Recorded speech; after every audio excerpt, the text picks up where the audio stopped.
Yesus pergi ke Yerusalem untuk hari raya Pondok Daun secara diam-diam. Namun orang Yahudi terus mencari dia di pesta itu. Ada yang mengatakan dia orang baik, ada juga yang mengatakan dia menyesatkan rakyat. Kisah ini kita boleh baca dalam keseluruhan Yohanes pasal 7.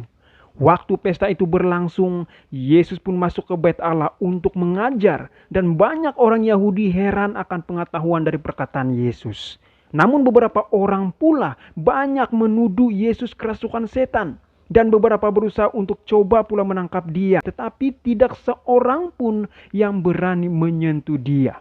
Waktu itu ada seseorang yang bernama Nikodemus untuk membela Yesus dan berkata, "Apakah hukum Taurat kita menghukum seseorang sebelum ia didengar dan sebelum orang mengetahui apa yang telah dibuatnya?" Sampailah malam hari, maka pesta Pondok Daun itu pun selesai. Para imam dan rabi di Yerusalem jelas telah dikalahkan dalam rencana mereka menangkap Yesus. Lalu mereka pulang ke rumah masing-masing. Tetapi Yesus pergi ke Bukit Zaitun. Berilah kepada Tuhan kemuliaan namanya. Sujudlah kepada Tuhan dengan berhiaskan kekudusan. Dari kegemparan dan kekacauan di kota itu, dari kerumunan orang banyak yang gembira dan para rabi yang curang, Yesus pergi ke rumpun pohon zaitun yang tenang, di mana ia dapat menyendiri bersama Allah. Tetapi pagi-pagi buta ia kembali ke Ka'bah, sementara orang-orang berkerumun sekelilingnya. Ia duduk dan mengajar mereka. Pagi-pagi benar, ia berada lagi di Bait Allah, dan seluruh rakyat datang kepadanya. Ia duduk dan mengajar mereka.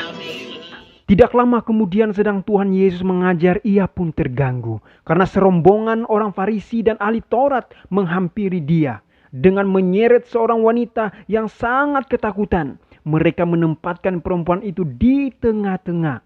Mereka dengan pura-pura menghormati Yesus sambil berkata, "Rabi, perempuan ini tertangkap basah ketika ia sedang berbuat zina. Musa dalam hukum Taurat memerintahkan kita untuk melempari perempuan-perempuan yang demikian. Apakah pendapatmu tentang hal itu?" Rasa penghormatan mereka yang pura-pura menyelubungi rencana jahat yang terpendam dalam hati mereka untuk membinasakan Yesus.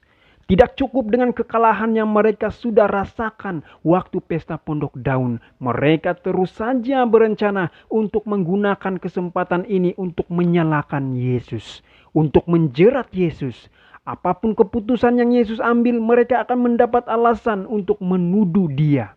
Karena seandainya Yesus membebaskan wanita itu, Yesus akan dituduh menghina hukum Musa. Namun seandainya Yesus mengatakan wanita itu patut dibunuh, maka Yesus akan dituduh di hadapan pejabat Roma telah mengambil alih kekuasaan yang hanya dimiliki mereka. Yohanes 8 ayat 6.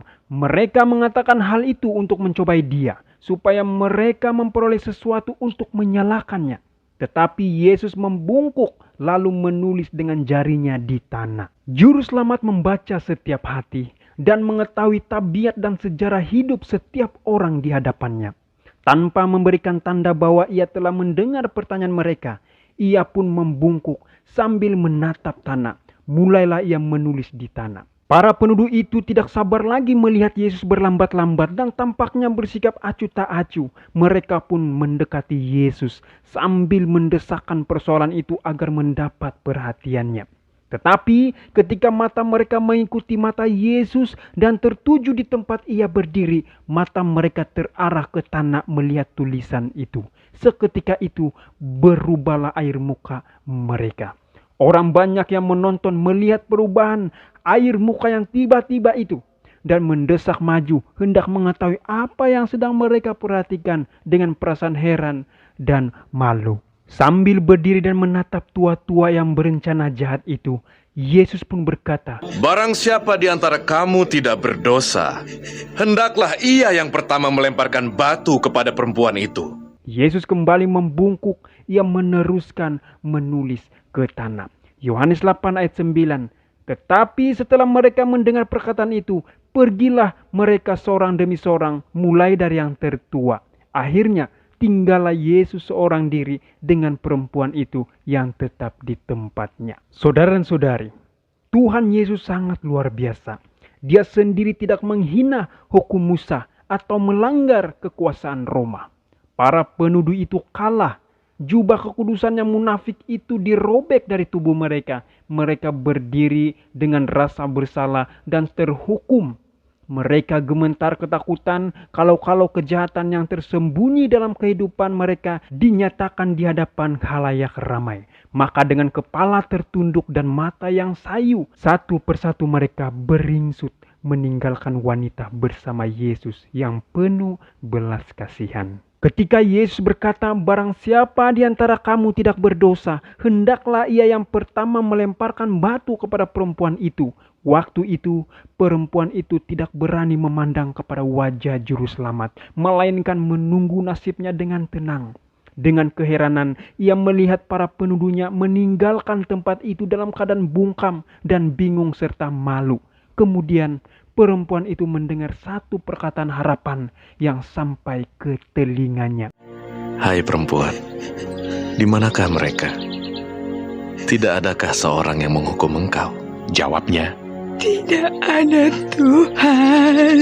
lalu kata Yesus, Aku pun tidak menghukum engkau.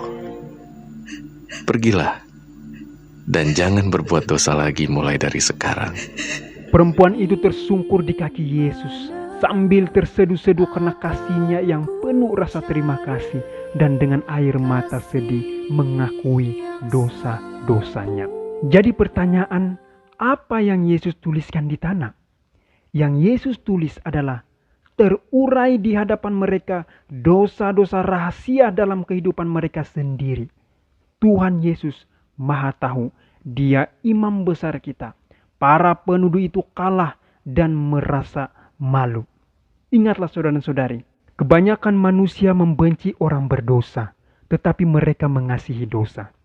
Kristus membenci dosa, tetapi mengasihi orang berdosa. Saya ulangi, manusia membenci orang berdosa, tetapi mereka mengasihi dosa.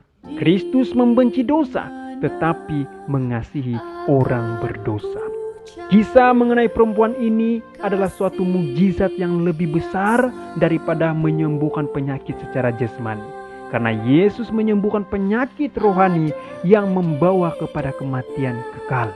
Dalam hal ini, Kristus melakukan pekerjaan besar yang untuk apa Dia datang ke dunia, yaitu untuk membawa orang berdosa kepada pertobatan. Bukan untuk dimusnahkan, tapi untuk diselamatkan. Bertemu lagi kita di video berikutnya. Tuhan Yesus memberkati kita semua. Amin.